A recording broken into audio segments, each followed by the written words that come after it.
भगवान नारायण के श्री राम अवतार का वर्णन भीष्म जी कहते हैं। हे युधिष्ठिर, महात्मा भगवान विष्णु के साक्षात स्वरूप श्री राम के अवतार का वर्णन सुनो, जो विश्वामित्र मुनि को आगे करके चलने वाले थे। चैत्र मास की शुक्ल पक्ष की नौमी तिथि को अविनाशी भगवान महाबाहु विष्णु ने अपने आप को 4 स्वरूपों में विभक्त करके महाराज दशरथ के सकाश से अवतार ग्रहण किया था। भगवान सूर्य के समान तेजस्वी राजकुमार लोक में श्री राम के नाम से विख्यात हुए। कुंती नंदन युधिष्ठिर जगत को प्रसन्न करने तथा धर्म की स्थापना के लिए ही महायशस्वी सनातन भगवान विष्णु वहां प्रकट हुए थे।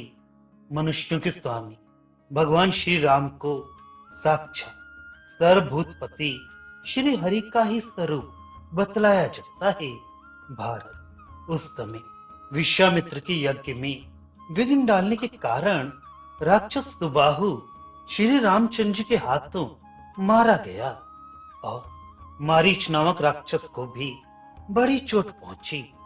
परम बुद्धिमान विश्वामित्र मुनि ने देव शत्रु राक्षसों का वध करने के लिए श्री रामचंद्र जी ऐसे ऐसे दिव्यास्त्र प्रदान किए थे जिनका निवारण करना देवताओं के लिए भी अत्यंत कठिन था। उन्हीं दिनों महात्मा जनक के यहाँ धनुष यज्ञ हो रहा था। उसमें श्री राम ने भगवान शंकर के महान धनुष को खेल खेल में ही तोड़ डाला। तदनंतर सीता जी के साथ विवाह करके रघुनाथ जी अयोध्यापुरी में लौट आए और वहां सीता जी के साथ आनंद पूर्वक रहने लगे। कुछ काल के पश्चात पिता की आज्ञा पाकर वे अपनी विमाता महारानी कैकेयी का प्रिय करने की इच्छा से वन को चले गए। वहां सब धर्मों के ज्ञाता और समस्त प्राणियों के हित में तत्पर श्री रामचंद्र जी ने लक्ष्मण के साथ 14 वर्षों तक वन में निवास किया। भरतवंशी राजा 14 वर्षों तक उन्होंने वन में तपस्या पूर्वक जीवन बिताया। उनके साथ उनकी अत्यंत रूपवती धर्मपत्नी जिन्हें लोग सीता कहते थे, अवतार के पहले श्री विष्णु रूप में रहते समय भगवान के साथ उनकी जो योग्यतमा भार्या लक्ष्मी रहा करती थी, उन्होंने ही उपयुक्त होने के कारण श्री राम अवतार के समय सीता के रूप में अवतीर्ण हो अपने पतिदेव का अनुसरण किया। भगवान श्री राम जन स्थान में रहकर देवताओं के कार्य सिद्ध करते थे। धर्मात्मा श्री राम ने प्रजाजनों के हित की कामना से भयानक कर्म करने वाले 14,000 राक्षसों का वध किया, जिनमें मारीच, खरदूषण और त्रिशरा आदि प्रधान थे। उन्हीं दिनों 2 श्रापग्रस्त गंधर्व क्रूर कर्मा राक्षसों के रूप में वहां रहते थे, जिनके नाम विराट और कबंध थे। श्री राम ने उन दोनों का भी संहार कर डाला। उन्होंने रावण की बहन शूर्पणखा के नाक भी लक्ष्मण के द्वारा कटवा दी। इसी के कारण राक्षसों के षड्यंत्र से उन्हें पत्नी का वियोग देखना पड़ा। तब वे सीता की खोज करते हुए वन में विचरने लगे। तदनंतर ऋषिमुख पर्वत पर जा पंपा सरोवर को लांघकर श्री राम जी सुग्रीव और हनुमान जी से मिले और उन दोनों के साथ उन्होंने मैत्री स्थापित कर ली। तत्पश्चात श्री रामचंद्र जी ने सुग्रीव के साथ किष्किंधा में जाकर महाबली वनराज बाली को युद्ध में मारा और सुग्रीव को वानरों के राजा के पद पर अभिषिक्त कर दिया। राजा तदनंतर पराक्रमी श्री राम सीता जी के लिए उस पुत्र को बड़ी उतावली के साथ उनकी खोज कराने लगे। वायुपुत्र हनुमान जी ने पता लगाकर ये बतलाया कि सीता जी लंका में है। समुद्र पर पुल बांधकर वानरों सहित श्री राम ने सीता जी के स्थान का पता लगाते हुए लंका में प्रवेश किया। वहां देवता, नागगण, यक्ष, राक्षस तथा पक्षियों के लिए अवध्य और युद्ध में दुर्जय राक्षस राज रावण करोड़ों राक्षसों के साथ रहता था। वह देखने में खान से खोदकर निकाले हुए कोयले के ढेर के समान जान पड़ता था। देवताओं के लिए उसके ओर आंख उठाकर देखना भी कठिन था।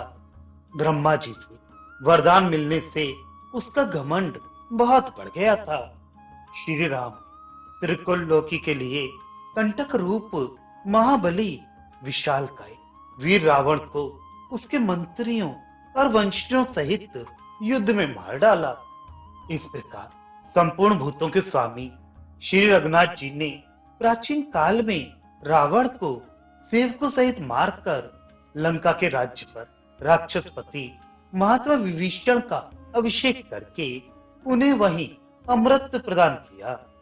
पांडुनंदन तत्पश्चात श्री राम ने पुष्पक विमान पर आरूढ़ हो सीता को साथ ले दलबल सहित अपनी राजधानी में जाकर धर्म पूर्वक राज्य का पालन किया। राजन उन्हीं दिनों मथुरा में मधु का पुत्र लवण नामक दानव राज्य करता था, जिसे रामचंद्र जी की आज्ञा से शत्रुघ्न ने मार डाला। इस प्रकार धर्मात्माओं में श्रेष्ठ श्री रामचंद्र जी ने लोक हित के लिए बहुत से कार्य करके विधि पूर्वक राज्य का पालन किया।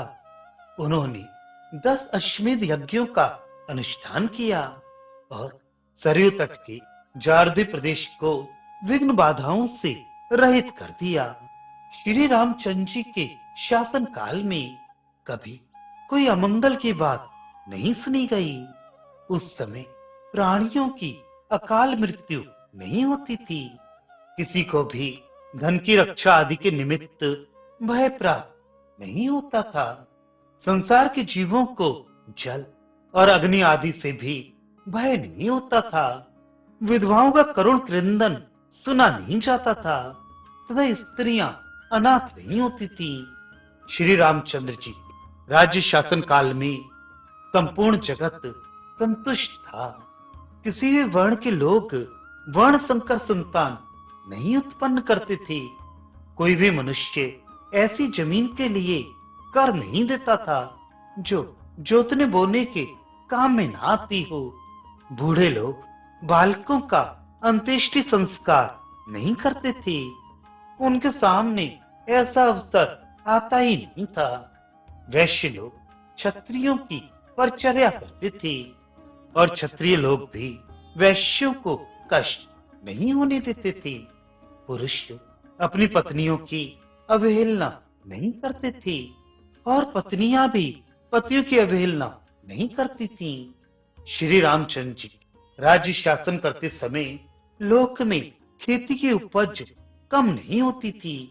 लोग सहस्त्रों पुत्रों से युक्त होकर सहस्त्रों वर्षों तक जीवित रहते थे।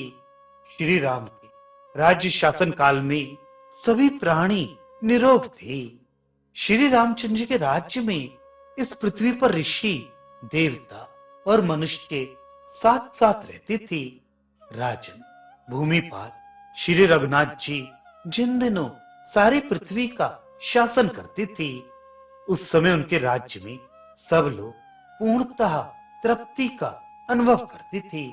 धर्मात्मा राजा राम के राज्य में पृथ्वी पर सब लोग तपस्या में ही लगे रहते थे और सबके सब धर्मानुरागी थे।